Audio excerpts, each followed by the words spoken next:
strong land ethic, it should be a top priority. It's been really important to us to not only be a prudent operator, but at the same time to take care of our surface assets as well. It's also important because others on the outside look at us and see what we're doing, and we're able to set an example here.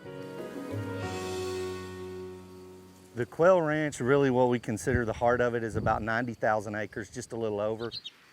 It's actually a collection of ranches that Concho purchased back prior to being acquired by ConocoPhillips. We've always got something going on the ranch. We're working out here on Quail Ranch with Concho Energy and ConocoPhillips to look at the potential for these rangelands to be able to sequester and store carbon. You know, there's an old saying that says we can only manage what we measure. We're looking at some technology that would give us the ability to measure carbon in place in real time.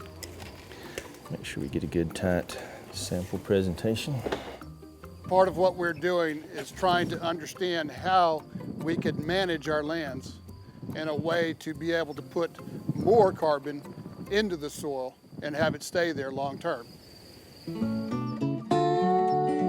The Quail Ranch, they just put a lot of effort and a lot of time and a lot of money back in for conservation and for habitat management, for wildlife management. They're kind of tackling it from all sides, and so it's really neat.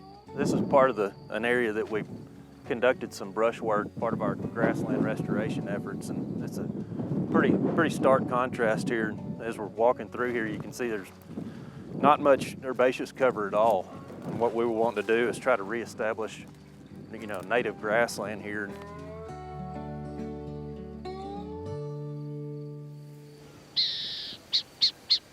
One of our biggest successes, and one of the things that I found really cool, is our burrowing owl project. We got one prairie dog, owl. We went in and we actually cleared about 370 acres and went in and reseeded that. We were trying specifically to target burrowing owls, so we created artificial burrows. Fruit of that, we've been able to see burrowing owls actually move in and use those burrows. So to be able to bring some life back and create some usable space for wildlife has been a real treat for us. A strong land ethic, it should be a top priority. We've been given the opportunity here to demonstrate that we're not only an E&P company, but at the same time, you can have a strong land ethic, you can promote rangeland health, ecosystem health across the board, and have a positive impact across the landscape.